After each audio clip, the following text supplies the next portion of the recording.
The envelope was cream-colored, embossed with a gold seal that said Willow Creek Estates Homeowners Association.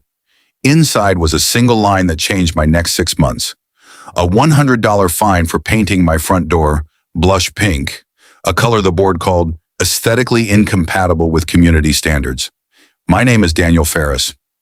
I bought my house 8 months earlier, a modest 3-bedroom on Larkspur Lane. The door had come pink from the previous owner. I liked it. It was the only personality on a street of identical beige and gray facades. I called the HOA office. Patricia Vance, the board president, answered like she'd been waiting for me.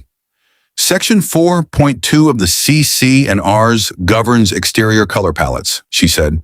Pink is not on the approved list. You have 30 days to repaint or fines accrue weekly.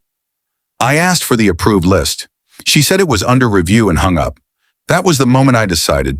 If beige was the law, I would give them beige. All of it. Every inch of my house, garage, mailbox, and fence post. Regulatory beige, exactly to code. Before I show you how a single paint can turn into a documented legal reversal, hit subscribe to HOA Problems. This channel breaks down real property law, real CC&Rs, and real fine print so you know exactly where your rights begin and the board's authority ends. I ordered 5 gallons of a color literally named regulatory beige from a local supplier who thought I was joking. I wasn't. Over one weekend, I repainted every visible surface of my home to match, almost mockingly, the exact shade Patricia had described as compliant. Monday morning, Patricia drove past slowly, then parked. She walked up my driveway with a tape measure and a clipboard, insisting she needed to verify paint sheen compliance, a category that did not exist anywhere in our actual governing documents. 2 days later, a new letter arrived, this one official-looking with a fine schedule attached. Excessive uniformity may constitute an intentional disruption of community diversity standards, it read. I read it 3 times. The HOA was now fining me for being too beige. I laughed out loud in my kitchen. There was no such rule. I pulled my closing documents and found the actual recorded CC&Rs from the county, not the photocopied packet the HOA handed new owners. Something didn't match, and I planned to find out exactly what. The next call from Patricia wasn't a warning anymore. If this isn't resolved, we'll pursue legal action and place a lien on your property, she said flatly. Board member Gary Holcomb chimed in on speakerphone. We can also authorize towing if vehicles are deemed non-compliant. Towing had nothing to do with paint. I asked Gary to point to the specific bylaw permitting a lien for a color dispute. There was a long pause. Then he said the board would look into documentation and abruptly ended the call. That Thursday, I came home to find Linda Ashworth, another board member, standing in my backyard without permission, photographing my shed. I asked her to leave. She said the board had implied consent to inspect common aesthetic violations. My property is not common area. I calmly informed Linda that unannounced entry onto private, fenced property without prior written notice violated both our state's HOA access statutes and basic trespass law. She left quickly, but the photos she took still appeared in the next board packet. A week later, I received notice that my case would be discussed at the open board meeting with a proposed formal fine vote of $2,400 for cumulative violations. That number had no basis in any fine schedule I could locate in writing. I attended the meeting. Patricia stood at the podium and described my house as a deliberate mockery of governance. Neighbors shifted uncomfortably. I stayed quiet, took notes, and requested that the full text of Section 4.2 be read aloud into the record. Nobody had a physical copy in the room. Patricia said the committee would circulate it later.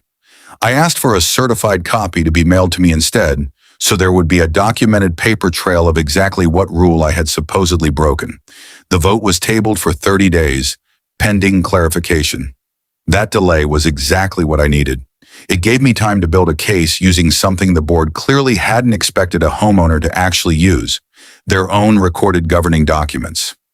I started at the county recorder's office, requesting the original certified CC&Rs for Willow Creek Estates, filed at the time the subdivision was developed.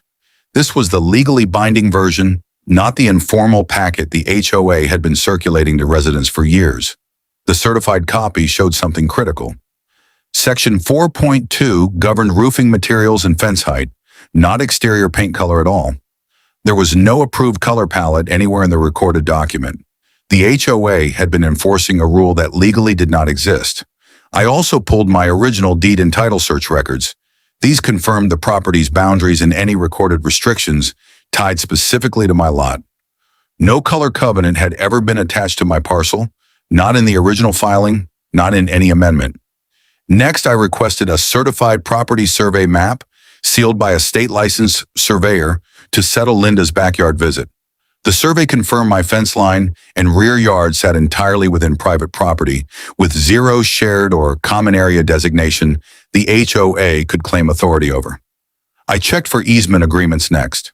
If any utility or shared access easement existed, it might justify limited inspection rights. The county records showed none on my lot beyond a standard utility line easement, which had nothing to do with paint, sheds, or aesthetics. Then came the state statute research. My state caps HOA fines at a specific dollar amount per violation and requires written notice, a cure period, and a hearing before any lien can be filed. The board's letter skipped nearly every one of these required steps. I hired a real estate attorney, Rebecca Nolan, to review everything. She confirmed it plainly. The board had fined me under a non-existent rule, entered my property without consent, and threatened a lien process that violated state due process requirements for HOA enforcement actions. Rebecca drafted a certified letter to the board, attaching the county-certified CC&Rs, the survey map, and a citation to the exact state statute the board had violated. Every document was sent return receipt requested, building an unbroken, dated evidence trail. The letter requested 3 things: immediate withdrawal of all fines, a written apology for the unauthorized property entry, and a formal correction to the HOA's outdated homeowner packet so no other resident would be misled by the same non-existent color rule. Patricia called within 2 days, her tone completely different. "We may have referenced an outdated internal guideline," she said carefully. I let the silence sit before responding that outdated wasn't quite the word for a rule that had never legally existed at all. Rebecca advised requesting everything in writing from that point forward. Verbal promises don't hold up in a dispute. Certified letters, dated documents, and recorded statutes do. This is where paperwork, not confrontation, became the entire engine of the reversal. At the rescheduled board meeting, the fine vote was formally withdrawn. Patricia read a prepared statement acknowledging the color provision could not be substantiated in the recorded governing documents. The room went quiet. Several neighbors later told me they'd been fined under the same clause. The board also agreed, in writing, to a corrected homeowner packet reflecting only the actual recorded CC&Rs, into a new written policy requiring 48-hour notice before any property inspection, matching our state's minimum access requirements for board representatives. Gary Holcomb resigned from the board 2 weeks later. Linda Ashworth stayed on but no longer conducts inspections without another member present and prior written notice. Patricia remains president, now considerably more careful about citing rules she hasn't personally verified. My house is still regulatory beige. Ironically, 3 neighbors have since asked for the same paint code, calling it the color that beat the HOA. I kept the pink door hardware in a box in my garage, a quiet reminder of where this started. If you take one lesson from this, let it be this. The informal packet an HOA hands you at closing is not always the legally binding document. Always request the certified recorded CC&Rs from your county recorder's office and compare them line by line. So here's my question for you. If your board fined you under a rule that turned out not to exist, would you fight it with documents like I did, or would you just repaint and move on? Tell me honestly in the comments below. If this story helped you understand your own rights as a homeowner, subscribe to HOA Problems for more real document-based breakdowns of property law and HOA overreach.